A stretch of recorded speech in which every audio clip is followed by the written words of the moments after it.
With the WINN FM News, I am Kevin Brown. And I am Yolana Weeks. Our top stories. Shelter inspections and management training in Nevis seek to ensure resilience in light of disaster. International Monetary Fund highlights economic challenges and resilience strategies for Caribbean small island states. Tourism officials take a more robust approach in marketing major events. Regulatory framework discussion highlighted at 2025 Caribbean Investment Summit.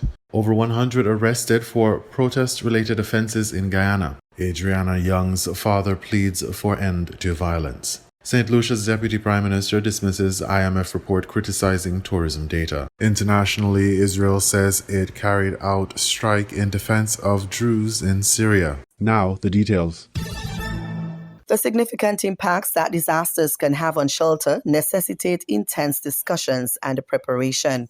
Ever so often, people are displaced from their homes and need emergency shelter during times of disaster. The most recent ordeal experienced from the devastation of Hurricane Beryl proved that post-disaster permanent shelter recovery is often a demanding task. Ahead of the start of the 2025 transatlantic hurricane season on June 1, the Nevis Disaster Management Agency embarked on anticipatory planning, including shelter inspection, repairs, and management training to prepare for any eventuality of a disaster. Premier of Nevis Mark Brantley explained to the media at his press conference on Monday, April 28, that a resilient shelter management mechanism is a priority for disaster management officials in their quest to help safeguard lives. As part of the disaster management efforts, emergency shelters have been thoroughly inspected and necessary remedial repairs are being currently undertaken to ensure their readiness.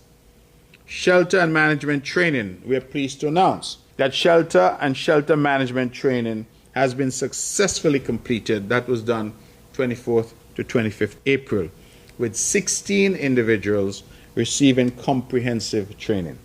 This initiative is crucial for ensuring that our shelters are managed effectively during emergencies. Importantly, management strategies at all disaster cycle stages, pre, during, and post, as well as education and training for all sectors and people, especially the most vulnerable, can also help to protect lives. In early April 2025, the early childhood sector benefited from safety training, with upcoming training for other sectors and groups. In addition to shelter preparations, we have completed school safety training for early childhood educators, and that was done on 7th to 8th April.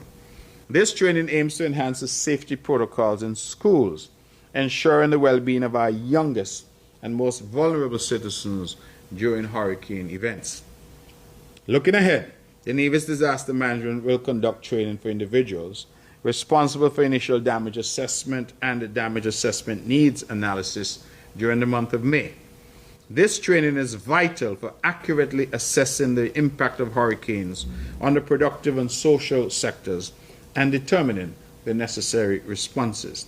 According to the National Hurricane Center, since 2003, 15 tropical cyclones have formed before June 1. Furthermore, 11 of those storms were formed in May, while others were formed in April and as early as January, which heightens the need for continuous preparedness and readiness. The National Hurricane Center will begin issuing its daily tropical outlook on May 15, 2025. However, forecasters have given an early outlook on how the season may unfold. The 2025 Atlantic hurricane season is predicted to be above normal, with the Colorado State University and AccuWeather predicting 13 to 18 named storms, 7 to 10 hurricanes, and 3 to 5 major hurricanes. Meanwhile, Brantley expressed gratitude and appreciation to the public as they continue to engage and support disaster management initiatives in preparation for the hurricane season. He said, working together can ensure the safety and resilience of Nevis. At the Western Hemisphere Department's press conference during the IMF World Bank Spring Meetings 2025, Rodrigo Valdez, director of the Western Hemisphere Department of the International Monetary Fund, addressed the complex economic backdrop facing Latin America and the Caribbean. His remarks underscored not only the uncertainties the region must navigate, but also the certainties that can serve as foundations for resilience and recovery. Valdez began by providing an updated economic outlook reflecting shifts since the IMF's last regional economic outlook in October 2024. For Latin America and the Caribbean, in average, we expect growth to slow down from 2.4% last year to 2% this year, 2025, against 2.5 that we were expecting 6 months ago. After that, we expect the growth will edge back to 2.4%. He attributed this moderation primarily to slower global growth, elevated uncertainty, the impact of tariffs, and tighter domestic policies in some countries, factors that will weigh on the growth prospects for countries in the region, including St. Kitts and Nevis. Despite these challenges, activity remains mainly driven by consumption amid resilient labor markets. Addressing questions about the specific challenges for small island states in the Organization of Eastern Caribbean States (OECS), particularly in light of U.S. trade tariffs, currency stability, and climate change, Valdez underscored the importance of economic discipline and preparedness. Regarding tariffs, he stated, Basically, we think that it's very important to keep the macroeconomy as stable as possible. And that means that countries which have a lot of homework in terms of rebuilding fiscal space, they have to continue doing it. The risks of not doing that is to face, at the end, a disorderly macroeconomy. And that, at the end of the day, is much worse. We have to recognize that it may be raining, but it's reality. It's reality that we will have this cycle. He added a nuanced perspective on tourism, a key economic sector for the Caribbean, and its vulnerability to external shocks. Now, the data we have seen, and the authorities' view on the same, is that tourism is usually make reservations in advance, no? And we haven't seen yet a change or cancellations of the size that could produce big problems. On the topic of currency stability, particularly concerning the Eastern Caribbean Currency Union, ECCU, pegged to the US dollar, Valdez reassured stakeholders. We are not worried at all about the peg in the ECCU. They have a very good ratio in reserves to money. It's important to keep consistent policies for that. Turning to climate change, an existential threat to the region, Valdez highlighted the unique vulnerabilities faced by Caribbean nations. The Caribbean is special when you compare with other countries because basically natural disasters are macro-critical and very close every day.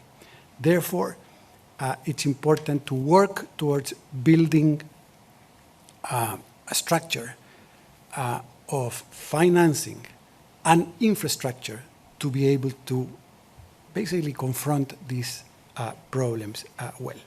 And we're there to work with the countries on that.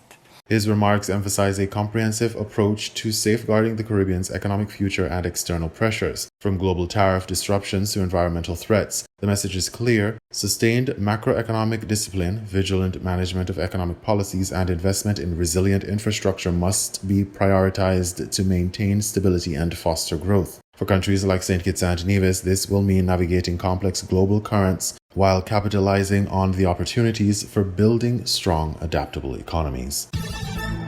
Two signature events in St. Kitts, Sugar Mass and the St. Kitts Music Festival, formed part of tourism marketing discussions over the past months. According to Minister of Tourism Marsha Henderson, the aim is to inspire others to experience the magic of the destination. The St. Kitts and Nevis National Carnival Sugar Mass will be officially launched during the Caribbean Tourism Organization's Week in New York.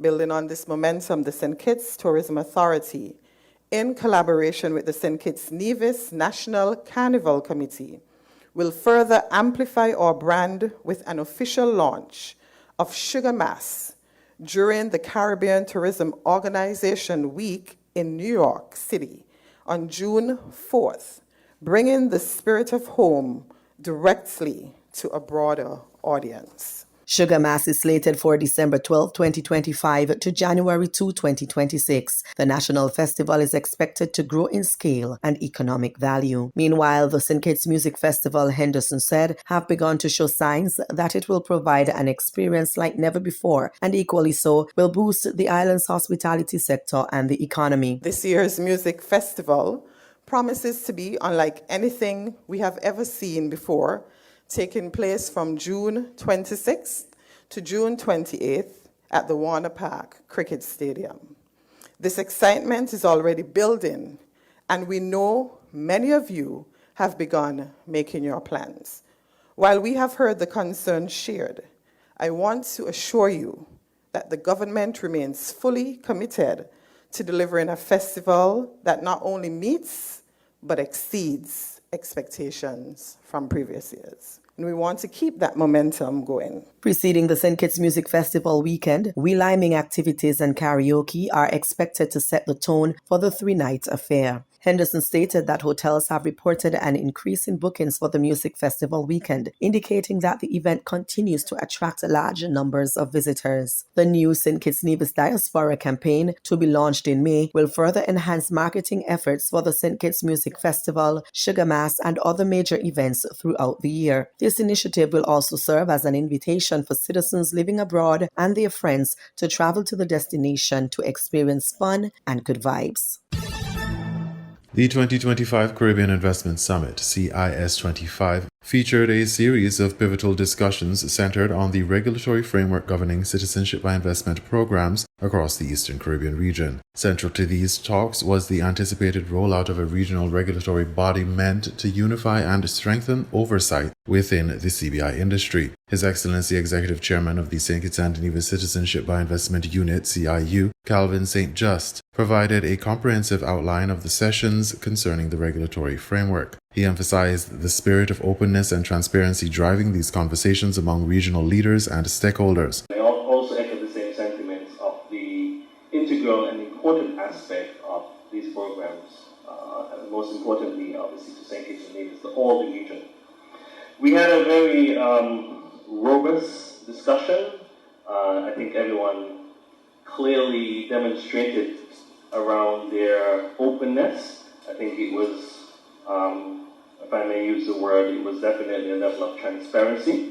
During the summit, the concept of a regional regulator took center stage. Although Eastern Caribbean Central Bank Governor Timothy Antoine was unable to attend in person due to commitments in Washington, D.C., he contributed virtually alongside Lydia Evans, the legal representative overseeing the development of the regulatory framework. The conversation really was around the what and the why for the regional regulator. And I think it was very clear the importance of having the regulatory framework, and even more so the structural guidance of having this industry under the guidance of a regulation process. The conversation that the regulators provided, the regional regulator, really was around the why. Also discussed some of the structural components. We talked about licensing oversight. We talked about the governance of what's needed. But most importantly was around the draft that would be required, and also to give a specific timeline as to when that will take place. St. Just detailed efforts that involved extensive consultations with key stakeholders, including practitioners involved in the programs, as well as citizens across the different participating jurisdictions. This inclusive approach aimed to gather comprehensive intelligence critical to framing legislation that reflects diverse voices, thereby crafting a balanced and effective regulatory draft. I think they provided an overview on the discovery that was entailed, met with clearly mainly all of the key stakeholders, the practitioners in the program, but also the citizens of the various jurisdictions to get an intel of what this program means to them. And I think it was very clear that having that input was very important to help the framers get to a point of getting to a reasonable draft that would have, I would say, a voice of everyone, and that was very critical.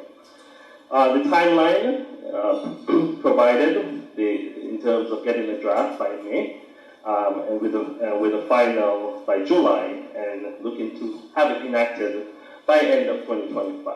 The establishment of this regulatory framework is a response to increasing international scrutiny and the volatile nature of the global investment migration market. According to St. Just, the regional regulator promises to ensure sustainability and a level playing field across the participating nations, maintaining a united front and shared voice in advancing their programs. In the conversation that all stakeholders saw the importance and welcome the regulatory framework, and I think that in of itself talk about the testament of the sustainability, but even more so the aspect of ensuring that we have some reasonable level playing field to ensure that we have a one voice for these programs. Further discussions at CIS 25 addressed the market volatility and the pressures faced by the Caribbean nations operating CPI programs. The summit participants debated forward-looking strategies, including contingency planning for potential losses of visa-free travel privileges, a significant concern amidst current global geopolitical tensions. We then continued in the panel discussion, which was again quite robust,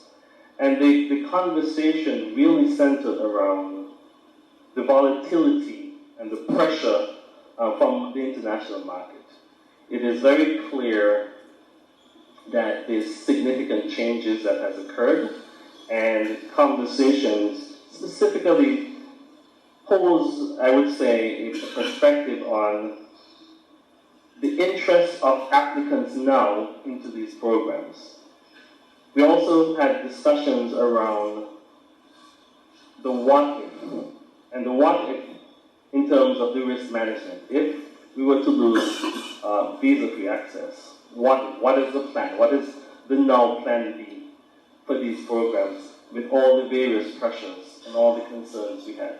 How do we ensure the continuation perhaps in a different paradigm shift? He also highlighted the importance of community engagement, noting the need to foster understanding and support among citizens regarding the program's value and purpose. I think the conversations where everyone had their perspective and input to ensure that we are taking a totality voice of our international partners, demonstrating the continual due diligence and the security around the program, because we are very clear of the importance from an investment perspective for these jurisdictions, but also ensuring that their voices are taken into consideration, because we place such a vested interest in protecting not only our borders, but also their borders based on this program.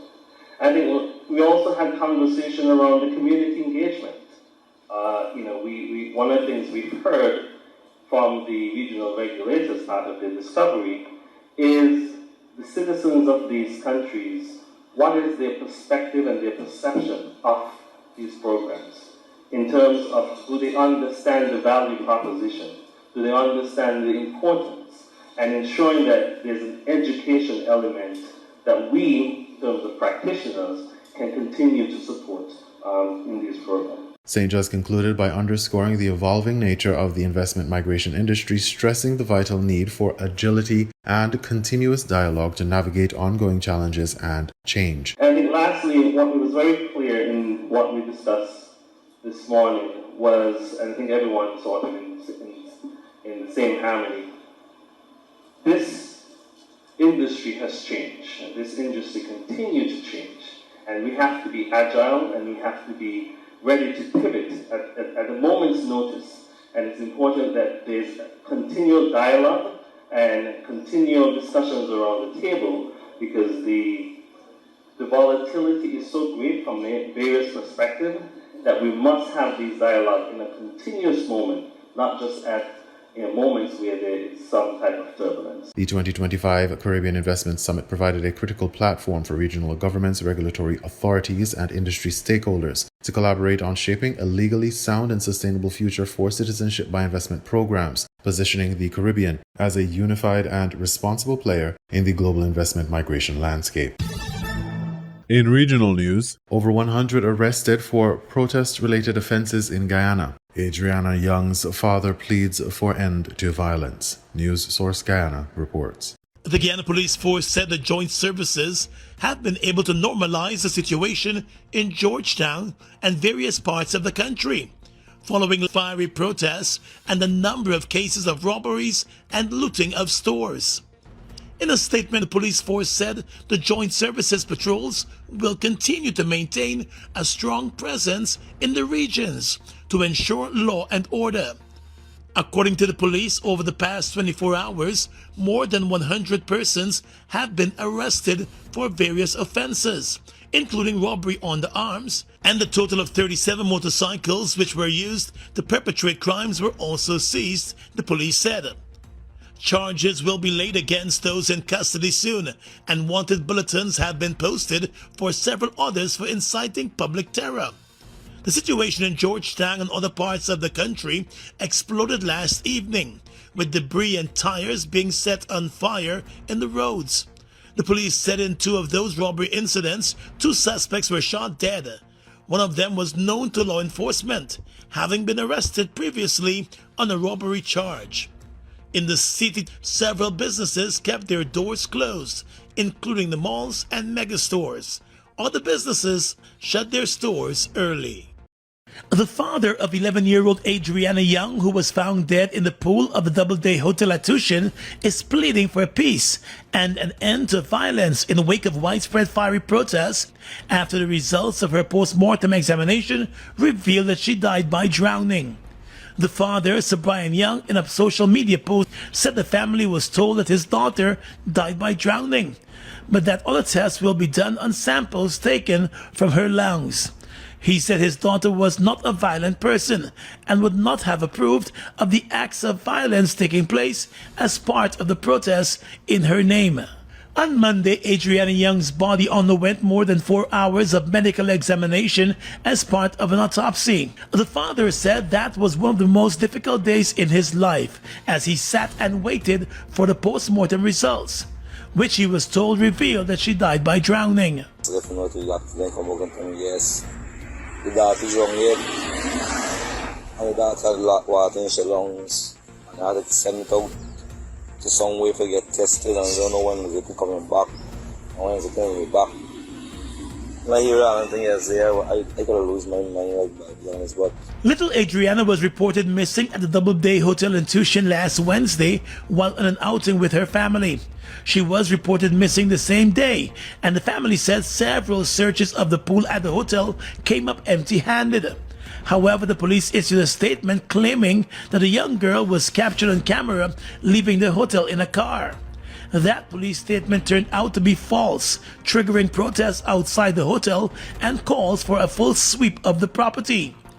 It was on the following day, as large crowds gathered outside the hotel, that a child's body was spotted floating in the pool. The discovery resulted in a large protest at the hotel and it being set on fire. The hotel was completely gutted. Its owner and staff members were questioned about the child's disappearance. The police has also come under intense scrutiny over its initial response to the missing persons report. St. Lucia's Deputy Prime Minister dismisses IMF report criticizing tourism data. DBS St. Lucia has the details. The IMF's Caribbean Regional Technical Assistance Center, CARTAC, conducted a technical assistance mission on external sector statistics in St. Lucia during October 28 to November 1, 2024. Working alongside the Central Statistics Office, the mission focused on data collection issues related to trade in goods, travel exports, among other sectors. The mission reviewed available information for 2023 balance of payments that was disseminated in December 2024. For travel exports, the mission concluded that further efforts are needed to improve the quality of data on stay-over visitors' average daily expenditure and length of stay. Following a previous mission recommendation, the St. Lucia Tourist Board incorporated valid responses from visitors that stayed in hotels other than all-inclusive resorts that were previously disregarded due to missing information on detailed expenditures for the December 2023 estimates. However, the mission identified that the upward bias persists. Former Tourism Minister Dominic Fede says the report is indicative of the government's incompetence. So if tourism, 65% of the country's GDP, is inflated by 25%, the whole budget is inflated because the biggest financial contribution is coming from the tourism industry. Bogus figures coming and flashing it to you, the people of St. Lucia, as though everything is okay. They're flashing it to you and they're trying to tell you that they're doing so well. And so you have to be on alert. So the IMF has said to me every single thing I need to know about the Labour Party and budgets. Case closed. Case closed. But Tourism and Investment Minister Dr. Ernest Saleh has rejected Fede's assertion, explaining that this is just a simple matter of methodology. The thing about it is that when persons fill out the online ED card, you have to ask permission to send promotional material and information to them. So they would tick yes, and if you tick no, they cannot send anything to you. So it's only those who tick yes will get the online questionnaire, because you cannot send unsolicited, information, questionnaires to persons. So you're already shrinking your population size. So only those that said yes, you can send material to me. The team says that further efforts are needed to improve the quality of the data on stay-over visitors' average daily expenditure and length of stay. Since the pandemic, the Tourist Board conducts the visitor expenditure survey by email or using QR codes for visitors. The response rate is low and the monitoring of the sample obtained and its representativeness is limited. The mission conducted an exercise to assess the possible level of discrepancy in the travel exports estimates using mirror data and found that travel exports could be overestimated by as much as 14% in 2023. The result, it says, highlights the importance of addressing the sample bias in the current method of collecting information from tourists of St. Lucia and supports the recommendation to return to in-person surveys which were more comprehensive. Since June last year, there was a meeting between all the players involved, and we agreed that we would go back to the face-to-face. And for us, we said we're going to do both face-to-face and online to ensure we have an even bigger response. So we have acquired all the tablets and everything else to ensure we do the face-to-face, and we're also going to continue with the online. So we're trying to cover as much of a larger sample as possible to ensure that the methodological issues can be overcome. The mission recommended a review of the methodology employed in the face-to-face survey conducted by the Tourist Board back in 2019, which also was flagged specifically regarding the representativeness of the sample obtained and potential reasons for the observed discrepancy. For the DBS News World, Lisa Joseph reporting. We now bring you these international reports. Gunfire can be heard in video in the streets of Sana'a, south of Damascus, as violence spread in Druze areas of the Syrian capital on Wednesday. Reuters could not verify the exact date the video was filmed, but there has been violence in Druze areas since April 29. Israel on Wednesday said it carried out a warning strike against an extremist group that was preparing to attack Druze in Syria. It follows through on its pledge to protect the minority group, of which it has a small community. Israel views the Sunni Islamists who seized power in December as a rising threat at its border and has sent troops into the southwest. A spokesman for Syria's Interior Ministry said he had no indication an attack had taken place. More than a dozen people were reported killed on Tuesday after sectarian violence erupted in the predominantly Druze area of Jaramana between Druze and Sunni Muslim gunmen. The Syrian Health Ministry said 11 people were also killed and others wounded in Sana'a after outlaw groups targeted civilians and members of the state's General Security Service. The violence was sparked by a voice recording cursing the Prophet Muhammad, and which Sunni militants believed was made by a member of the Arab Druze minority. The Syrian Interior Ministry said on Tuesday it was investigating the origin of the recording and called for calm.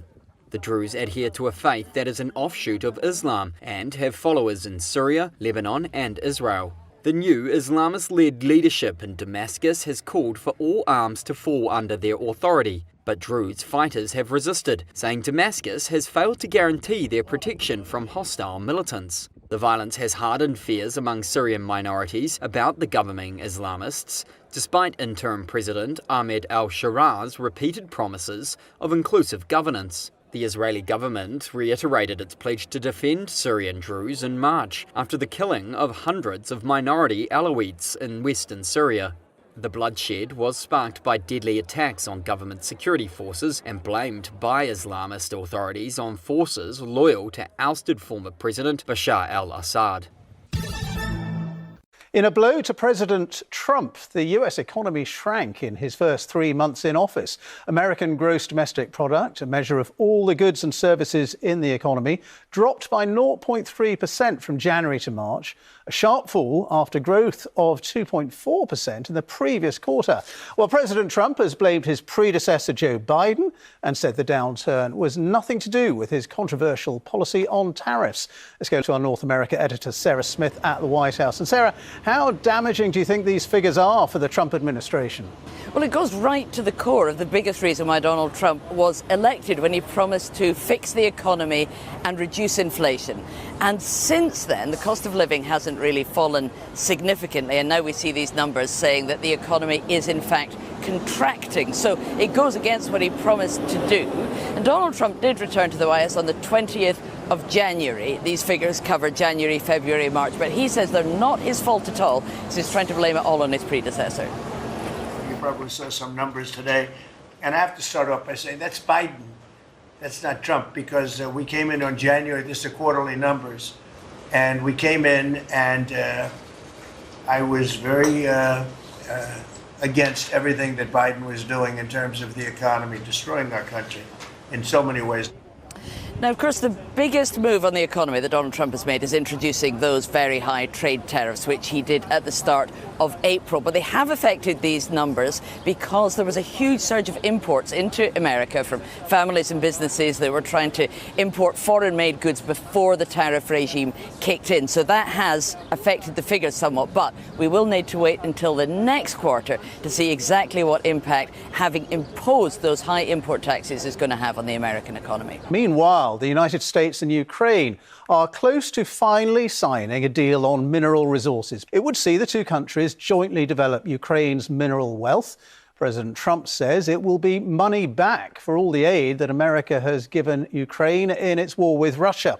Well, an earlier version of the deal collapsed after the row in the White House between Mr. Trump and Ukraine's President Zelensky. So John Donaldson, our correspondent in the Ukrainian capital, Kyiv. So, John, after a lot of false starts, it does look like this is going to be signed at last. Well, certainly that's what the Ukrainians are saying. The country's economy minister is currently en route to Washington, D.C. to meet with US officials. And as you say, they're saying the deal could be done within 24 hours. There are reported to be some last-minute disagreements, so let's wait and see. But what this deal does is it basically gives America access to Ukraine's oil, gas, energy infrastructure, mineral wealth, and money from those industries would go into a joint US-Ukrainian investment fund, and then some of that money would go towards paying for Ukraine's reconstruction and also towards paying for American continued military and humanitarian assistance. Now, there are some who say, critics of the deal,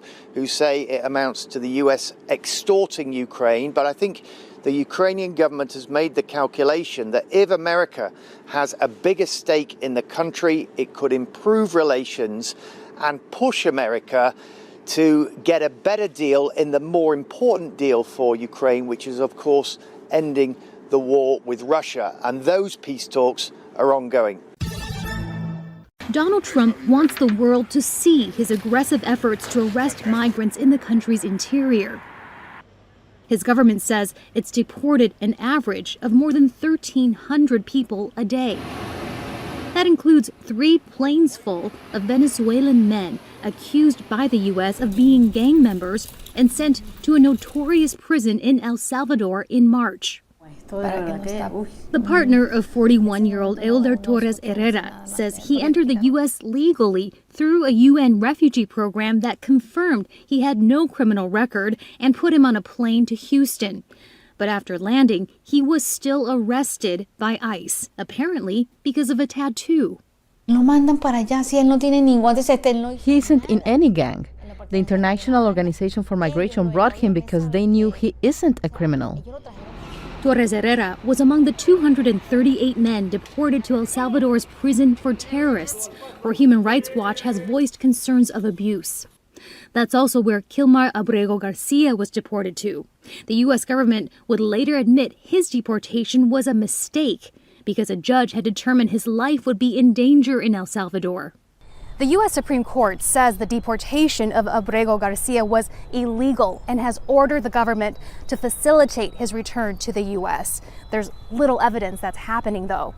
The court has also temporarily barred further deportations under the Alien Enemies Act, the 18th century U.S. law used by Trump to deport alleged members of foreign gangs with little due process. Meanwhile, Trump's State Department has revoked the legal status of more than 300 foreign students, claiming they are national security risks. They include Mahmoud Khalil, a U.S. permanent resident arrested over his role in protests at Columbia University. He remains in detention as his legal advocates fight against a deportation order. We have to remember what Khalil said.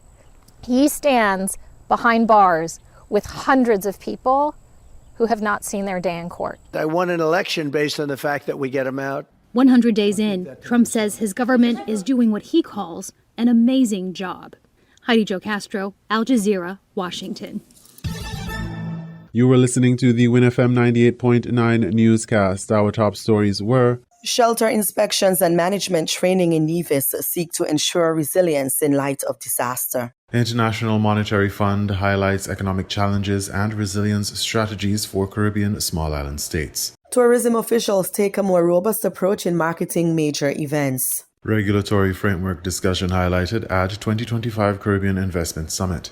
Over 100 arrested for protest-related offenses in Guyana. Adriana Young's father pleads for end to violence. St. Lucia's Deputy Prime Minister dismisses IMF report criticizing tourism data. Internationally, Israel says it carried out strike in defense of Druze in Syria. Thank you for listening.